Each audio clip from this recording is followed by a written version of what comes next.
Donc aujourd'hui, nous sommes avec Pascal Cadieux-Deslauriers, conseillère en communication et vie associative pour la Caisse des Jardins de Tétroville. Ça va bien, Pascal? Oui, toi, Richard? Oui, ça va très bien. Donc Pascal, j'aurais quelques petites questions à te poser.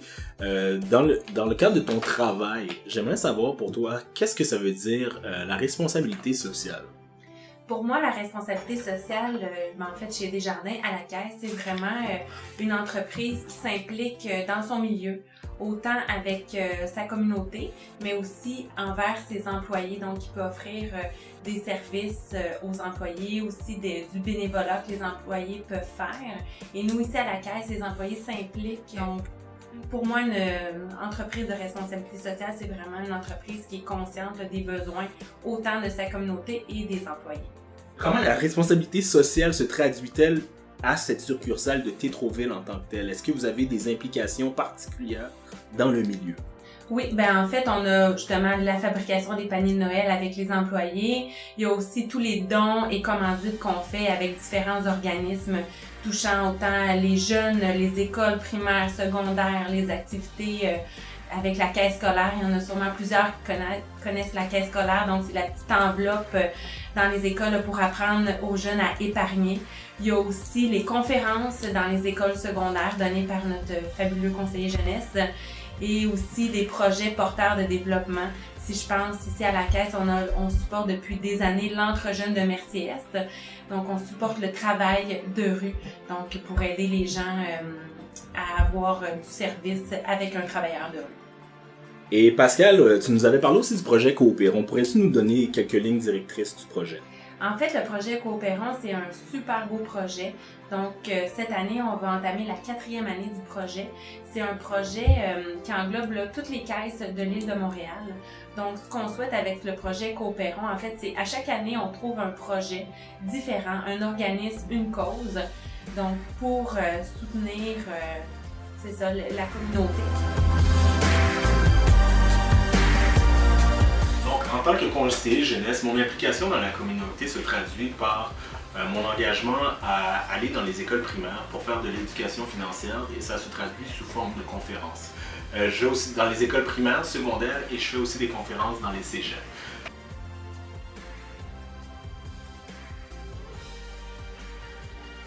Aujourd'hui à l'agenda, nous allons avoir l'épargne et le budget, des sujets très importants.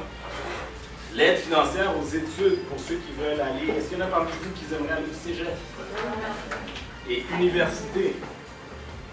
Et puis, est-ce qu'il y en a qui vont faire des DEP? Quelques-unes, parfait. On va parler de crédit, ça va vous affecter bientôt. Donc, pour ceux qui vont avoir 18 ans, vous allez pouvoir parler de demande de crédit, comment gérer le crédit à ce moment-là. Et à la fin, on va avoir un petit quiz. Est-ce que vous êtes prêts à partir beaucoup plus? Pourquoi c'est plus avantageux, selon vous, de le mettre dans un compte d'épargne ou de le laisser dans son compte chèque? Bonjour M. Hébert. Bonjour. Donc, ma première question serait la suivante. Quelles sont les valeurs en tant que telles de Desjardins? Les valeurs, mais en fond, on parle beaucoup d'intercoopération ou de coopération, c'est le sens même de la Caisse. L'ensemble du réseau Desjardins, commençons par le réseau. Si on prend l'année 2013, c'est 1 million de dollars par jour qui a été retourné aux communautés ou aux membres directement, que ce soit en dons, commandite, au niveau du Fonds d'aide au développement du milieu ou sous forme de ristourne. Mais c'est 1 million de dollars en 2013 qui ont été retournés aux communautés.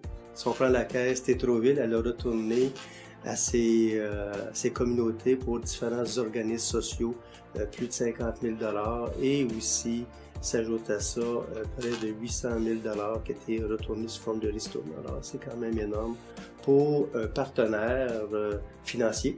Alors une belle contribution, je crois. Comment la responsabilité sociale se traduit-elle dans votre On succursale? peut faire des liens avec tous les tissus de la communauté. Et là, on ne parle pas seulement que des gens en besoin. On peut parler aussi des gens de la communauté d'affaires.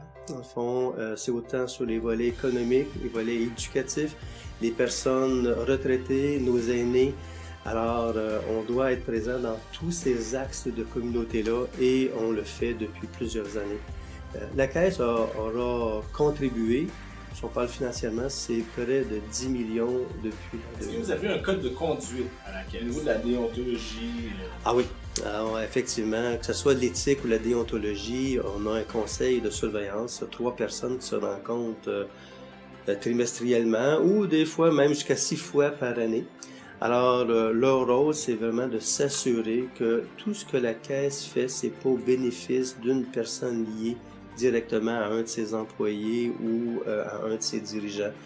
Tous ces événements-là sont supervisés par ce comité de déontologie-là, vérification, et aussi suivi par une unité externe à la Caisse, qui est un service d'inspection, qui vient voir comment on réalise nos activités dans la Caisse.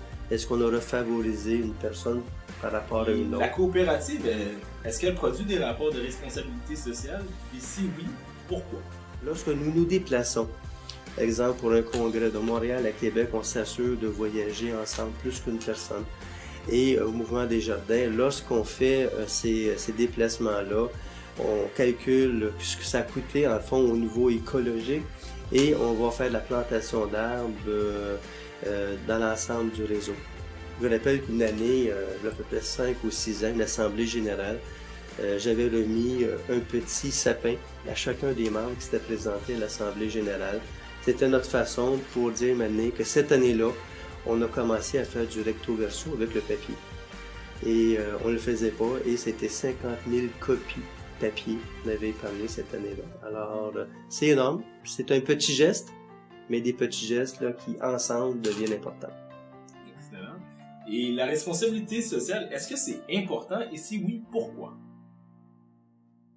Responsabilité sociale, on est des acteurs présents. Nous sommes, tantôt on parlait de nos contributions dans la communauté financière, mais notre contribution qui est humaine.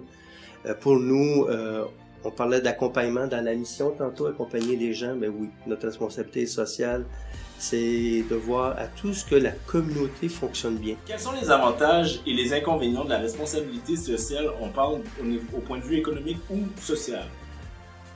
Les avantages au niveau social, c'est que c'est le moteur de Desjardins. On est reconnu pour nos implications depuis plus d'un siècle, depuis du temps d'Alphonse Desjardins.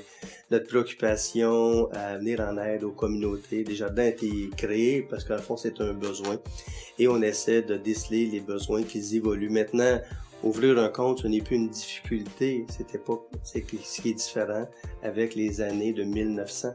Aujourd'hui, tout le monde peut avoir accès à un compte chez Desjardins ou un compte bancaire. Alors, le défi n'est pas le même.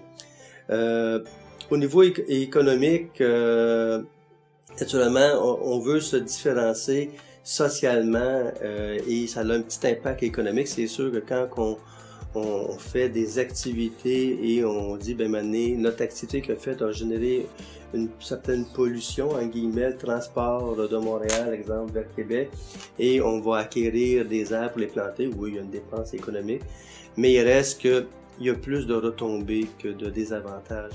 Et selon vous, qu'est-ce qui donne à Desjardins sa légitimité dans cette entreprise socialement responsable? Dans le fond, on nomme les membres des Jardins des sociétaires, alors je pense qu'on peut faire un lien. Desjardins appartient à l'ensemble de ses membres. Dans le fond, on n'est pas une entreprise qui cherche à faire des profits. Comme toute organisation, même nos organismes sans but lucratif, on doit récupérer des surplus, sinon on ne vivrait pas. Mais nous, en fond, ce qu'on fait et ce qui est important pour nous, c'est de rassurer la pérennité de la caisse, mais s'il y a des surplus, c'est capable de contribuer dans la communauté, de retourner à la communauté. Comme je disais tantôt, c'est 1 million par jour que Desjardins a retourné l'année dernière, mais il reste que c'est cette partie-là qui est importante. Je pense que Desjardins doit continuer à retourner à ses communautés et pour les différentes caisses, les projets peuvent être simplement différents.